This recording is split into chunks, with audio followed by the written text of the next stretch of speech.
Olá, queridos. É um privilégio estar aqui com vocês novamente para juntos meditarmos no Evangelho da Graça de Deus.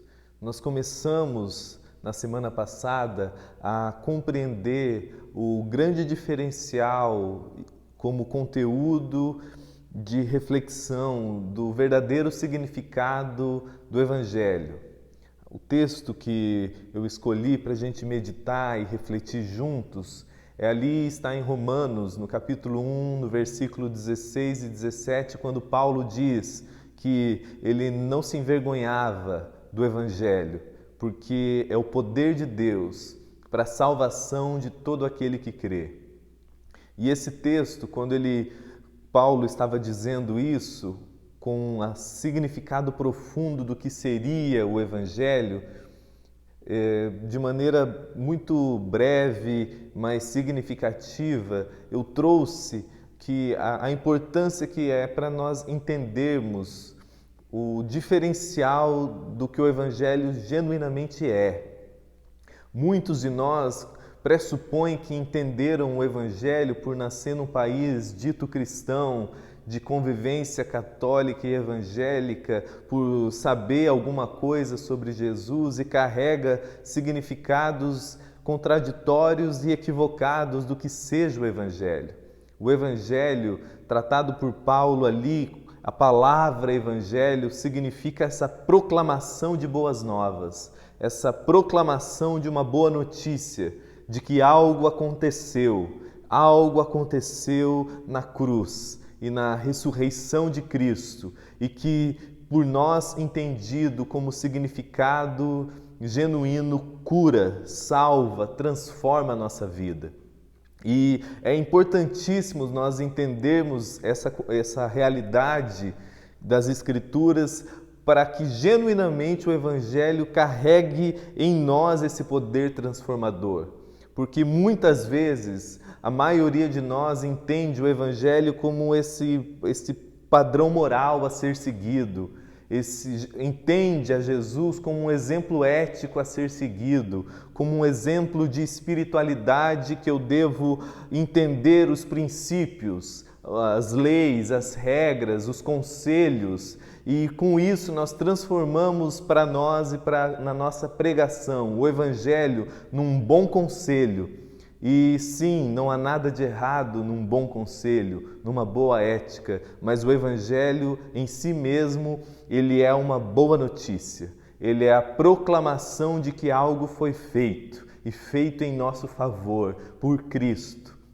E essa é a grande singularidade da proclamação da fé cristã, da proclamação do Evangelho da graça de Deus, que, diferente de todos os sistemas religiosos, filosóficos desse mundo, que tem como pressuposto a centralidade no homem, o que o homem deve ou não fazer para melhorar-se, para curar-se, para redimir-se, para alcançar dignidade para a vida. E quando esse sistema de crenças envolve Deus, se torna um sistema religioso, então é o que eu devo ou não fazer para que Deus então me aceite, para que Deus então me perdoe, para que Deus intervenha na minha vida.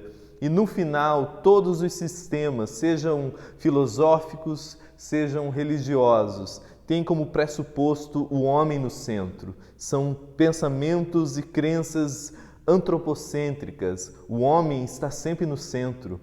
E o Evangelho, Paulo escrevendo nesse mesmo período ali de Romanos 1, ele fala que o Evangelho é acerca do Filho, é acerca de Jesus, é a centralidade de Cristo, o que Ele fez, o que Ele consumou. E quando eu digo a centralidade de Cristo, não significa apenas que está centrado no que Jesus disse, como um exemplo de ensino, um grande herói. Tudo isso é maravilhoso. Tudo que Jesus viveu, ensinou, pregou, realizou, isso é maravilhoso. Mas isso em si mesmo não é o Evangelho. O Evangelho é a proclamação do que algo que Jesus consumou, a sua obra completa na cruz, se oferecendo para morrer em nosso favor e ressuscitando em nosso favor. Isso sim, essa boa notícia, quando crida, quando entendida no seu significado, é capaz de salvar o homem, de redimir o homem, de reconciliar o homem com Deus e transformar a vida humana. E isso, como um grande diferencial, quando a gente se abre para essa percepção, quando você entende tudo que o Evangelho carrega consigo, algo começa a se alterar em nós, algo começa a mudar a nossa existência. E prosseguindo dessa compreensão, Paulo diz algo maravilhoso ali, que eu gostaria de destacar e entendermos juntos o que ele quer dizer. Ele inicia a frase de Romanos 1,16 falando que ele não se envergonhava do Evangelho. Ele fala, eu não me envergonho do Evangelho. Mas por que alguém poderia envergonhar-se de uma boa notícia? Por que alguém poderia, e a palavra envergonhar-se também pode ser entendida como ofender-se, por que alguém poderia se ofender com uma mensagem tão maravilhosa? Paulo mesmo escrevendo aos Coríntios, ele fala no capítulo 1, que o Evangelho é escândalo para judeus e loucura para gregos, para gentios, dizendo em si que o Evangelho, sim, é uma boa notícia, sim, é a proclamação da vitória da cruz, sim, é a proclamação de que Deus estava se reconciliando conosco em Cristo. Mas a mensagem, o caráter da mensagem, os pressupostos de significado que ela carrega consigo mesma, quando compreendida por nós, pode e muitas vezes desencadear um antagonismo humano. A nossa natureza humana, o natural do ser humano, quando entende o significado do Evangelho, muitas vezes pode resistir e entender a mensagem com esse olhar antagonista, que se ofende, que se escandaliza ou que desdenha, que acha que é loucura, que é bobagem. Mas como assim? Como assim? E eu gostaria de destacar 2 pontos para que isso se abra na sua compreensão melhor, de qual seria o caráter da mensagem, qual seria esse conteúdo dessa boa notícia que não somente pode nos salvar, nos curar, nos redimir, mas que também pode encontrar em nós esse antagonismo, essa resistência, ser objeto de ofensa, ser objeto de desdém, de escândalo. E a primeira realidade, a primeira verdade acerca do Evangelho que pode gerar isso em nós é que o Evangelho, conforme as Escrituras, proclamado pelos apóstolos, em especial pelo apóstolo Paulo, ele proclama que a nossa salvação, a nossa redenção, a nossa justificação, ela é totalmente por graça divina. É a proclamação do favor imerecido que acontece em nós, que nos salva e nos cura apenas pela fé, pela nossa confiança no favor imerecido de Deus, no favor de Deus realizando algo em nosso favor. Mas por que essa verdade, esse Evangelho que proclama a graça de Deus pode ser uma ofensa para nós? Pode desencadear esse antagonismo em nós? É simples, nós vivemos hoje, pela nossa própria condição natural, humana, num ambiente totalmente estimulado à meritocracia, seja no ambiente religioso ou seja no ambiente secular, nós somos educados a crer e a nossa natureza, por instinto, acredita que eu tenho que fazer por merecer. Tudo aquilo que eu faço, seja no ambiente religioso, ou seja no ambiente secularizado e religioso, nós cremos e nós desenvolvemos somos estimulados à autoconfiança, a confiar naquilo que a gente faz ou deixa de fazer, seja nos ritos que nós fazemos no meio religioso, nas doutrinas que nós acreditamos, nas boas obras que nós realizamos, naquilo que fazemos ou deixamos de fazer para que Deus nos aceite, para que Deus nos salve, para que Deus nos perdoe, para que Deus nos cure, para que Deus se agrade de nós e nos favoreça.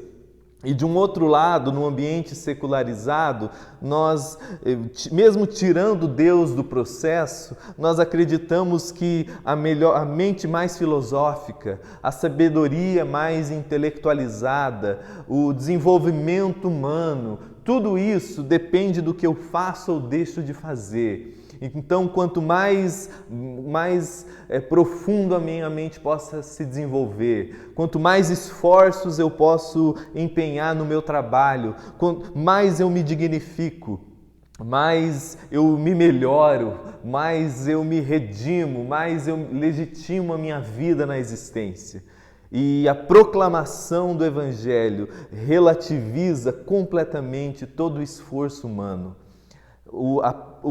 O caráter da mensagem que proclama o favor imerecido de Deus carrega consigo o significado, o pressuposto de que o ser humano em si mesmo, na sua condição, ele está tão perdido na sua vocação humana, ele está tão desumanizado, ele está tão fragilizado, ele está tão adoecido em si mesmo, que nada que nós venhamos fazer, nada que nós venhamos realizar é capaz de fazer que a gente mereça a nossa salvação, que a gente mereça a nossa redenção, que a gente mereça, seja no ambiente religioso ou seja no ambiente secularizado, de algum modo a gente consiga fazer com que agora sim a gente merece algo bom da vida. Agora sim eu fiz, pelo meu pensamento, pelo meu esforço próprio,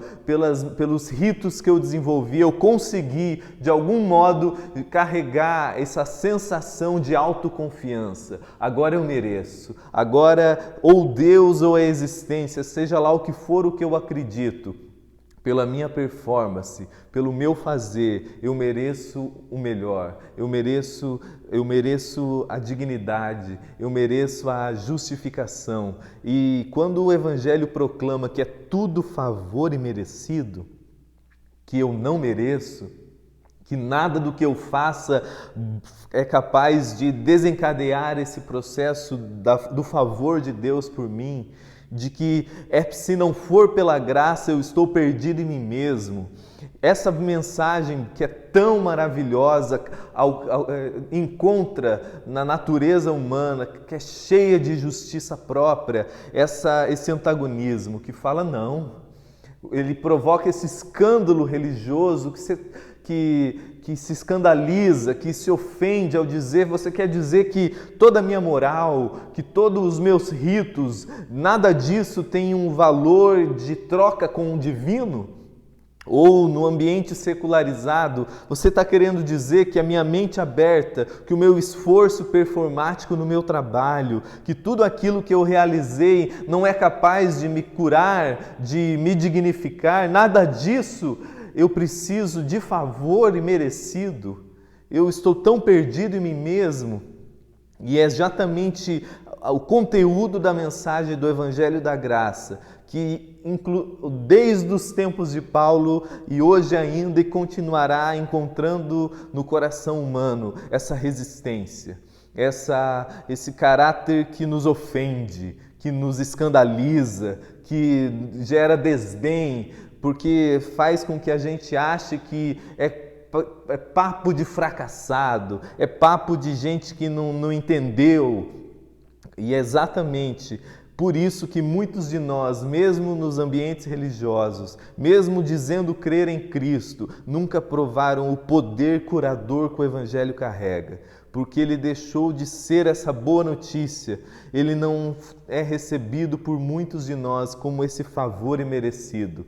Que Deus estava em Cristo, que é Deus que fez algo por mim, que o Evangelho não é um convite ao esforço próprio, mas é a proclamação de que Deus fez algo na cruz, em Cristo. Deus se reconciliou em Cristo. Essa é a mensagem, é um favor imerecido que eu não mereço.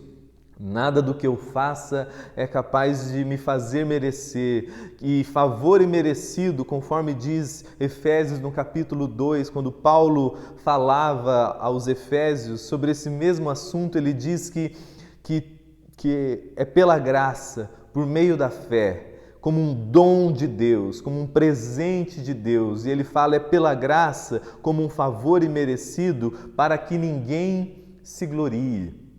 E o que mais nós gostamos e o que mais nós somos estimulados na nossa natureza é nos gloriarmos, é nos vangloriarmos nos nossos esforços, nas nossas capacidades, no nosso intelecto, no nosso grande esforço de trabalho, no nosso grande esforço religioso. E Paulo fala, a mensagem do Evangelho é sobre Cristo, não é sobre vocês. A mensagem do Evangelho é sobre a proclamação da vitória da cruz. Não é sobre a sua vitória, sobre o seu esforço, sobre a sua moral, sobre a sua ética, sobre o seu grande trabalho. Todo esse olhar meritocrático, todo esse olhar antropocêntrico não é o Evangelho. Por isso vocês não estão provando o poder de Deus. Por isso vocês não estão sendo curados. Por isso vocês estão tão aflitos. E o Evangelho é esse favor imerecido, é Deus fazendo algo por nós, sem que nós merecêssemos que Ele fizesse, por absoluto amor, por absoluta graça, por favor imerecido. E esse é um dos motivos que o Evangelho, quando entendido no seu significado, gera ofensa, gera escândalo, porque relativiza todo ser humano. Relativiza todo o esforço humano, falando que o grande esforço moral, a grande profundidade de pensamento, a grande ética, nada disso é capaz de me fazer merecer algo, mas que é tudo favor imerecido. E a segunda realidade que a mensagem carrega consigo é que o Evangelho me ofende e me escandaliza ou encontra esse antagonismo desdenhoso da minha parte, do ser humano, porque ele proclama que foi necessário a morte e a ressurreição de Cristo para que eu fosse salvo. Como assim? Se a gente assiste filme da crucificação, a gente comemora na Páscoa a ressurreição, como que isso pode gerar escândalo? É porque a gente, de maneira rasa e abstrata, diz entender algo quando a gente não entendeu bem. A proclamação da obra da cruz, da vitória da cruz, desse favor imerecido, pressupõe que nós venhamos entender que a nossa condição relativa, perdida em nós mesmos, que o adoecimento da humanidade era tão grave que somente a cruz, somente a morte de Cristo e a ressurreição de Jesus poderia quebrar em nós esse ciclo de morte, esse processo de desumanização que a humanidade caminha a passos largos, onde por mais que a gente tenha todo o desenvolvimento teológico, todo o desenvolvimento tecnológico, tudo isso, o crescimento da religião, da tecnologia, nada disso está melhorando a humanidade, a gente só está piorando. Então, quando eu entendo que houve a necessidade da cruz, e que a cruz aconteceu como fundamento essencial da minha cura, da minha restauração, da minha redenção, da minha reconciliação. Isso pode me ofender, isso pode, às vezes, isso escandaliza, isso é desdenhado, porque existe ainda um engano, um auto-engano em nós, de que a melhor educação, os melhores ritos, as melhores religiões, as melhores morais, o homem desenvolvendo a melhor moral, o homem desenvolvendo a melhor ética, o homem desenvolvendo a sua melhor cultura, que a melhor política, o melhor entendimento da direita, da esquerda, do centro, a melhor ideologia, algo é capaz de nos curar. de melhorar a humanidade, de restaurar a sociedade. E a gente cai nesse engano achando que o homem é capaz de curar-se por si mesmo. O homem é capaz de, ou pelo método religioso, das boas obras, da boa moral, dos bons ritos, ou pelo método secularizado, das boas políticas públicas, das boas ideologias políticas, das boas filosofias, da educação. E a gente, quando o Evangelho vem e fala, vocês não conseguem se curar. Vocês não conseguem, nem pela ideologia política, nem pelo pensamento filosófico, nem pelas psicologias, nem pela educação, nem pela moral religiosa, nada disso é capaz de restaurar a dignidade humana. Nada disso é capaz de gerar no homem uma nova vida. Foi necessário a cruz. Foi necessário que Deus fizesse algo. E isso nos escandaliza. Isso relativiza tudo aquilo que a gente autoenganadamente acreditou que uma vez que a gente tivesse a melhor ideologia, a melhor religião, o melhor pensamento, a gente se curaria no processo. E isso requer de nós a admissão da nossa falência, a admissão da nossa condição perdida em nós mesmos. Do nosso processo de desumanização que só piora a cada dia.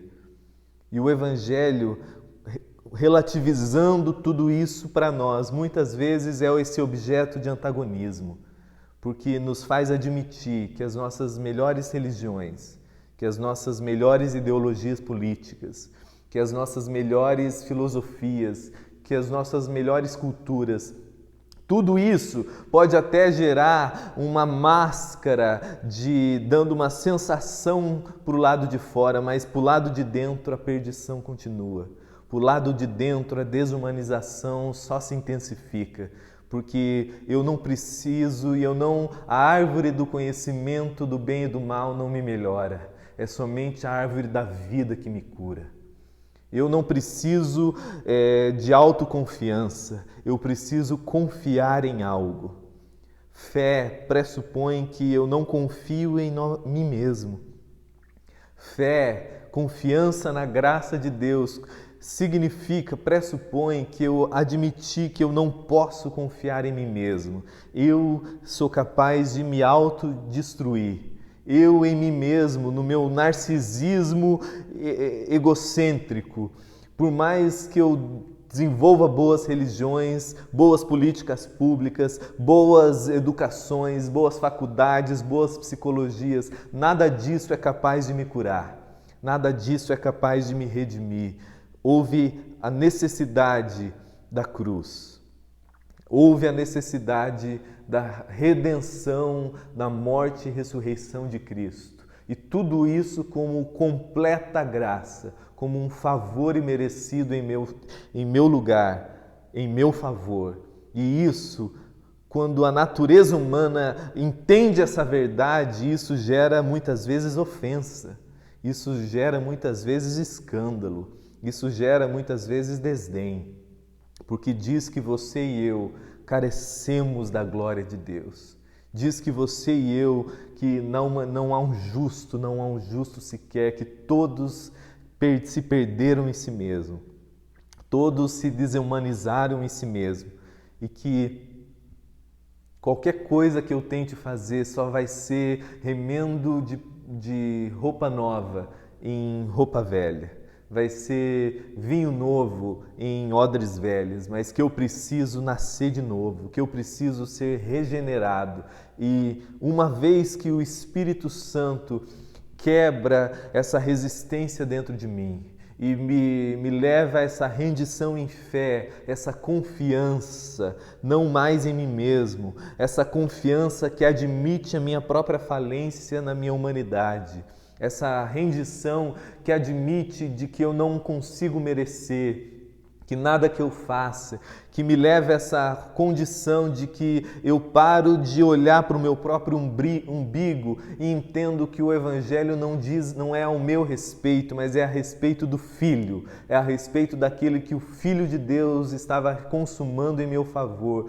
Quando essa virada acontece dentro de mim, o Evangelho deixa de ser objeto de antagonismo, de resistência, de ofensa, mas é acolhido em meu coração em fé, confiante na graça de Deus. Então Ele é um poder que me cura, que pacifica a minha mente, que restaura a minha dignidade, que dignifica, que justifica, que me reconcilia com Deus, me colocando em paz no mundo, que me reconcilia comigo mesmo, que ressignifica a existência aos meus olhos, me fazendo viver não mais baseado em mim mesmo, no meu auto-engano narcisista, mas me coloca na vida, me devolve para a existência como um filho de Deus, que confia apenas na graça de Deus, que vive pela fé, confiante no que Deus fez em Cristo.